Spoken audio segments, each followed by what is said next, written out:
بسم الله الرحمن الرحيم. قال لهم موسى ألقوا ما أنتم ملقون فلما ألقوا قال موسى ما جئتم به السحر إن الله سيبطله إن الله لا يصلح عمل المفسدين. صدق الله العظيم. السلام عليكم ورحمة الله وبركاته. محترم سامعین، محترم ناظرین، میں آپ کا تہہ دل سے اس روحانی وظائف چینل میں استقبال کرتا ہوں اور یہ امید کرتا ہوں کہ آپ لوگ اللہ رب العزت کے فضل و کرم سے خیر و عافیت سے ہوں گے۔ جیسا کہ آج آپ ٹائٹل پہ دیکھ رہے ہیں بسم اللہ کے موکل، آج ہم نے اس عمل کو لائے ہیں، اس وظیفے کو لائے ہیں۔ عمل بڑا ہی پاورفل اور بڑا ہی مجرب ہے۔ اس عمل کو وہی لوگ کر سکتے ہیں جن کے دل مضبوط ہیں اور جو عمل کو کرنا جانتے ہیں اور جو ذرا ذرا سی بات کے اوپر بھڑکتے نہیں ہیں، غصہ نہیں کرتے ہیں، اور جو ہارٹ اٹیک کے پیشنٹ نہ ہوں اور جن کے دل مضبوط ہے اور جو جسم سے صحیح سالم ہو اور جسم میں کوئی نقص نہ ہو یا نہ ہی کوئی بیماری ہو۔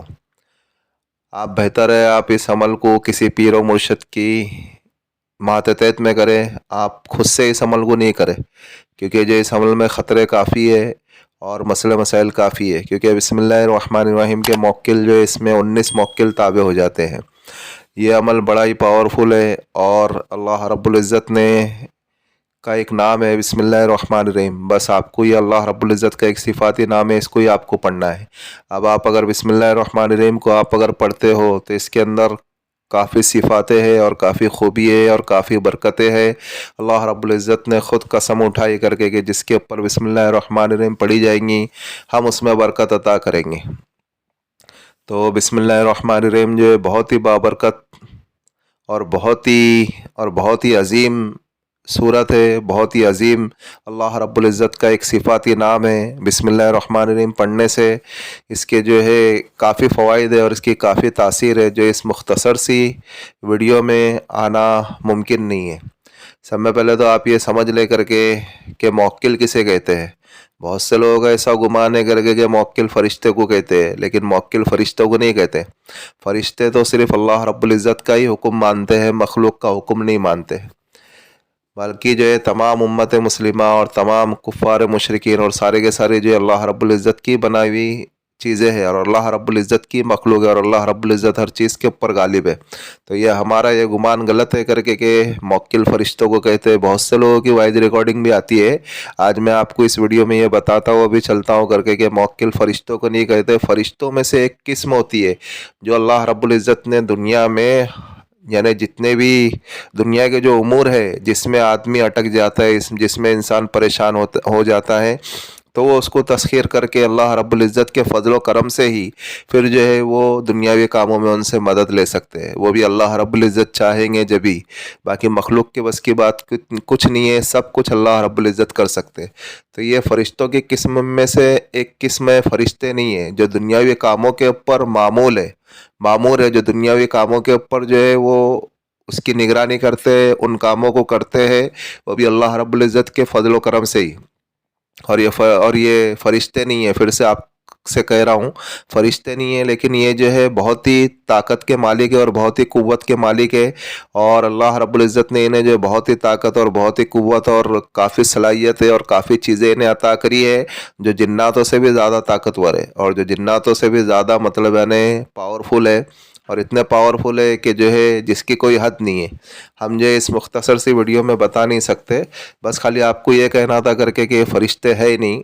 پھر سے آپ لوگ جو وائس ریکارڈنگ نہ بھیجے، تو اس کے لیے میرا ایک کام تھا کہ میں آپ کو بتا دوں کر کے کہ یہ موکل جو فرشتے نہیں ہوتے، فرشتے صرف جو اللہ رب العزت کا حکم مانتے ہیں، کسی مخلوق کا حکم نہیں مانتے، سمجھے؟ اور ہماری کیا اوقات ہے کہ ہم انہیں حکم دے کر کے، جو اللہ رب العزت کے ماتحت میں ہے، اللہ رب العزت کا ہی حکم مانتے ہیں اور اللہ رب العزت کی ذرہ برابر بھی ان لوگ نافرمانی نہیں کرتے، تو وہ فرشتے انہیں کہتے ہیں۔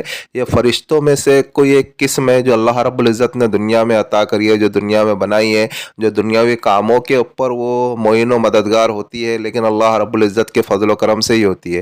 جہاں اگر کوئی عامل اٹک جاتا ہے تو وہ انہیں تسخیر کر کے وہ سارے معاملات اپنے اللہ کے فضل و کرم سے حل کر سکتا ہے، سمجھے؟ ابھی ہم چلتے ہیں عمل کی جانب۔ عمل کچھ آپ کو اس طریقے سے کرنا ہے کہ آپ کو جو ہے سب میں پہلے آپ کو جو ہے 9 چندی جمعرات کا انتظار کرنا ہے. جب 9 چندی جمعرات لگ جاوے تو آپ کو جو ہے عشاء کی نماز سے پہلے پہلے آپ کو غسل کرنا ہے. جب آپ پاک صاف ہو جاوے، پاک صاف ہو کر کے پھر اس کے بعد جو ہے آپ کو جو ہے مسجد میں جانا ہے. آپ کو مسجد میں جو ہے صرف فرض نماز پڑھنی ہے، یا پھر آپ پہلے کی 4 سنت پڑھ لے ہوئے اور 4 فرض پڑھ لے ہوئے، اور پھر 2 سنت اور 2 نفل بھی پڑھ لے ہوئے منگتا تو. باقی کی 3 وتر اور 2 نفل جو رہیں گی آپ کو اس جگہ پہ آ کر کے پڑھنا ہے جس جگہ پہ آپ عمل کر رہے ہو. اور جس جگہ پہ آپ اگر عمل کریں گے تو وہ جگہ خالی ہونا چاہیے، کمرہ خالی ہونا چاہیے. اس کمرے میں عامل کے علاوہ کوئی داخل نہیں ہونا چاہیے. اور 40 دنوں کا عمل ہے، 40 دن تک کے عامل ہی داخل ہوگا اس روم میں، عامل کے علاوہ کوئی دوسرا داخل نہیں ہونا چاہیے. اور آپ کو اس عمل کو جو ہے پرہیز جلالی اور پرہیز جمالی کے ساتھ کرنا ہے. پھر سے آپ کو بتا دوں، نماز عشاء سے پہلے آپ کو فرسٹ ڈے آپ کو غسل لینا ہے. اس کے بعد آپ کو غسل نہیں لینا ہے، آپ کو پاک صاف رہنا ہے اور اس کے بعد آپ کو عمل کرنا ہے. فرسٹ ڈے آپ کو خالی غسل لینا ہے. جب آپ غسل لے لے پھر آپ عشاء کی نماز پڑھے، 4 سنت بھی پڑھ لے ہوئے، 4 فرض بھی مسجد میں پڑھ لے، پھر 2 سنت بھی آپ مسجد میں پڑھ لے ہوئے. پھر اس کے بعد جو ہے آپ جو ہے ویتر اور نفل جو رہیں گے وہ آپ کو اس جگہ پہ آ کے پڑھنا ہے جس جگہ پہ آپ کو عمل کرنا ہے. اور آپ کو اس عمل کو چاہے رات میں آپ 10 بجے کرے یا 11 بجے کرے یا 12 بجے کرے چلیں گا، آپ کے اوپر ہے. لیکن آپ کو اگر 10 بجے اگر آپ عمل کر رہے ہو تو 40 دنوں تک کہ آپ کو رات میں 10 بجے کرنا ہے. اگر 11 بجے آپ عمل کر رہے ہو تو 40 دنوں تک کہ آپ کو 11 بجے عمل کرنا ہے. اور پرہیز جلالی اور پرہیز جمالی کے ساتھ آپ کو کرنا ہے. اور جس کمرے میں آپ عمل کریں گے اس کمرے میں خوشبو جلائے، بخور جلائے، لوبان کا جلاوے، اچھی خوشبو کر دے ہوئے، یعنی اچھا گھر معطر کر دے ہوئے. گھر سے خوشبو آنا ضروری ہے کیونکہ جو موکلین کو اور جنات وغیرہ کو اور جتنے بھی روحانی مخلوقات ہیں انہیں جو ہے خوشبو زیادہ پسند ہے. تو آپ جو ہے آپ کے گھر کو جو ہے اچھا سا خوشبو لگاوے. اور آپ جو ہے جس کمرے میں آپ عمل کر رہے ہو وہ کمرہ بالکل خالی ہونا چاہیے، آپ کے علاوہ کوئی داخل نہیں ہونا چاہیے. اور اس کے بعد جو آپ خود بھی جو اچھی خوشبو لگائے، آپ گلابی عطر استعمال کریں، اچھی خوشبو لگائے. وائٹ کپڑا آپ پہنیں، اس میں وائٹ کپڑے کی بھی شرط ہے. آپ وائٹ پٹھانی پہنیں، کپڑا پہنیں، وائٹ کرتا پائجامہ پہنیں اور وائٹ ٹوپی پہنیں. اور اس کے بعد جو ہے آپ کو جو ہے قبلہ رخ ہو کر کے بیٹھنا ہے. قبلہ رخ ہو کر کے بیٹھنے سے پہلے آپ کو 1 لیٹر کی بوتل کی پانی آپ کو آپ کے پاس میں رکھنا ہے. جو اچھا پانی ہو، پاک صاف پانی ہو، پینے لائق پانی ہو، جیسا ہم پیتے ہیں پانی وہ پانی ہوئے، وہ پانی لے کر کے آپ کے پاس رکھیں. اور اس کے بعد جو ہے آپ کو جو ہے سب میں پہلے آپ کا حصار کرنا ہے. پہلے آپ بوتل رکھ لے ہوئے پانی کی، اس کے بعد جو آپ کو قبلہ رخ آپ جب بیٹھیں گے پھر اس کے بعد جو آپ کو آپ کا حصار کرنا ہے. حصار کرنا آپ کو جسمانی بھی اس میں حصار ہے اور آپ کو زمینی بھی حصار کرنا ہے. حصار کرنے کا طریقہ یہ ہے کہ آپ کو جو ہے 3 مرتبہ آیت الکرسی پڑھنا ہے. اور اس کے بعد آمن الرسول سے لے کر کے آخر تک کے آپ کو 3 مرتبہ پڑھنا ہے. سورہ بقرہ کے آخری رکوع آپ کو 3 مرتبہ مکمل پڑھنا ہے. پھر اس کے بعد جو آپ کو چاروں کل کو 3 مرتبہ پڑھنا ہے. اور پھر جو ہے اپنے ہاتھوں کے اوپر پھونک کر کے اپنے جسم کے اوپر اچھے سے مل لے ہوئے، آگے پیچھے جہاں تک اپنا ہاتھ جاتا ہے وہاں تک کے اچھے سے مل لے ہوئے، اچھے سے آپ اپنے آپ کو یعنی سیفٹی کر لے ہوئے. پھر اس کے بعد جو آپ کو زمینی حصار بھی ایسے ہی کرنا ہے. آپ چوک کے اوپر یا شہادت کی انگلی کے اوپر یا آپ چاقو کے اوپر بھی اسی طریقے سے دم کر کے خوب اچھے سے بڑا دائرہ لگاوے، بڑا دائرہ آپ کھینچ لے ہوئے تاکہ آپ سکون سے بیٹھ سکے. پھر اس کے بعد آپ جب قبلہ رخ ہو کر کے بیٹھیں گے پھر اس کے بعد آپ کو عمل کو پڑھنا ہے. اور جو آپ نے جو 1 لیٹر کی پانی کی بوتل رکھی ہے تو وہ آپ کو آپ کے پاس ہی رکھنا ہے. اور آپ کو 1000 مرتبہ بسم اللہ الرحمن الرحیم پڑھنا ہے. خالی اتنا ہی پڑھنا ہے، بسم اللہ الرحمن الرحیم، بسم اللہ الرحمن الرحیم، بسم اللہ الرحمن الرحیم. اسی طریقے سے آپ کو 1000 مرتبہ پڑھنا ہے. اور وہ پانی کی بوتل آپ کے سامنے رکھنا ہے. جب آپ کے 1000 مرتبہ بسم اللہ الرحمن الرحیم پڑھ لیے تو آپ کو اس پانی کی بوتل کے اوپر دم کر دینا ہے. ٹھیک اسی طریقے سے آپ کو 40 دنوں تک کے اس پانی کی بوتل کو بھی رکھنا ہے اور 40 دنوں تک کے آپ کو اس پانی کے اوپر بھی دم کرنا ہے.